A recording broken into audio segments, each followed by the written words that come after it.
Recycling around the garden is nothing new, from compost to chickens and everything in between.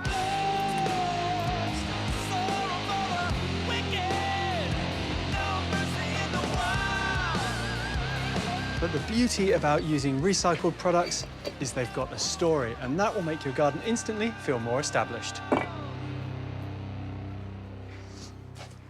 Which is exactly what this corner needs. I'm thinking a sculptural focal point, and those sleepers and bricks will be absolutely perfect. But first things first, I need to do my clear out. This veggie patch, well, it was a nice idea, but you're never going to grow anything in there with all this shade. So I'm going to rip this out. And don't worry, I'm going to use it for next year's recycling story.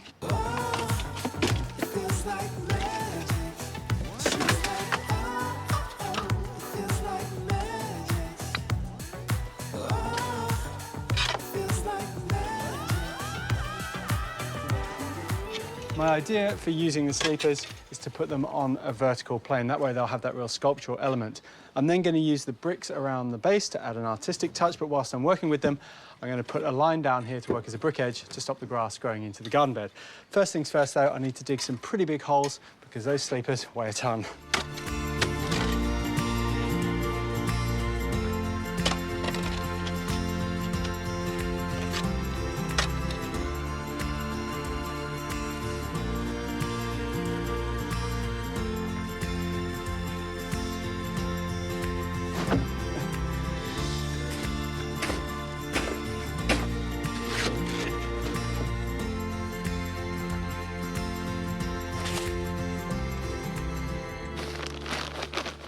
To finish off around the base of our sleepers, I'm using our recycled bricks. Now I'm going to lay these in a bit of a stretcher pattern. That's going to add some weight to the base of the sleepers and make them look better in the landscape.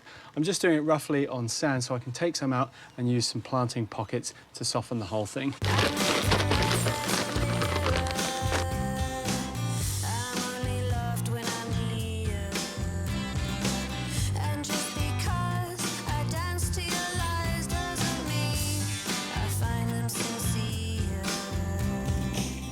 Now, you could just leave your sleepers just like this as a sculptural element, but I'm going to take them to the next level and put some plants on them. Now, these fantastic looking things are called air plants, and they're covered in tiny little hairs that suck moisture and nutrients right out of the air. The good point about them is they don't need any soil, so we can literally stick these on to improve the look of our sleepers and add a bit of greenery. I've also got some bromeliads, which I'm going to separate out and put those lower down. The days are breaking me, baby, breaking me. So to secure these tillandsias to the post, I'm just using some silicone, which is absolutely fine for the plant. It's not going to kill it at all. You just want a nice blob on there to glue it in. I'm using clear stuff, so when it dries, it's not going to look offensive. I'm going to be using a little bit of wire, which I've got here, that I'm just going to push into the crevices of the sleeper, and that's just going to hold it in place like I've done with this one until it goes off. Now, you could leave those there, that'll be fine, or you can take them off if you don't like the appearance.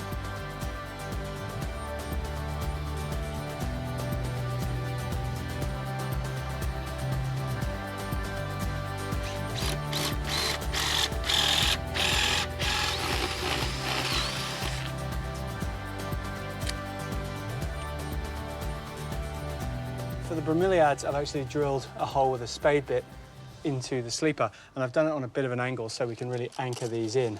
Now, bromeliads will need a little bit of potting mix around the base, but not too much. Really, they're just putting their roots out to anchor. They take their moisture from the cup, so you want that to be facing up. These ones will just sit in just like that, and you can see how this sleeper is really coming alive.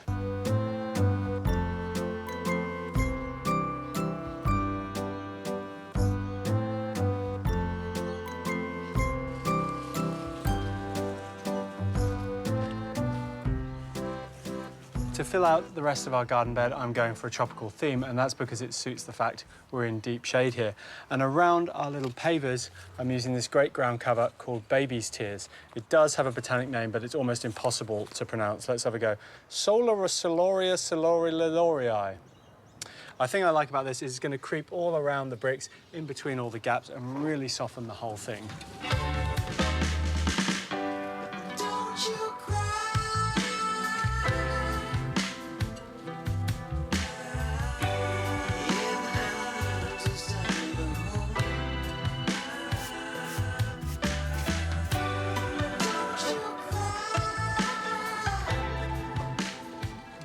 All these plants underneath the star jasmine are going to love these shady conditions. We've got silver ladies, we've got bird's nest ferns, philodendrons, even walking iris. But my favourite part of the garden has to be the sleepers. We've taken a material that wasn't being used, put it into an area of the garden that wasn't loved, and we've turned it into a fantastic focal point.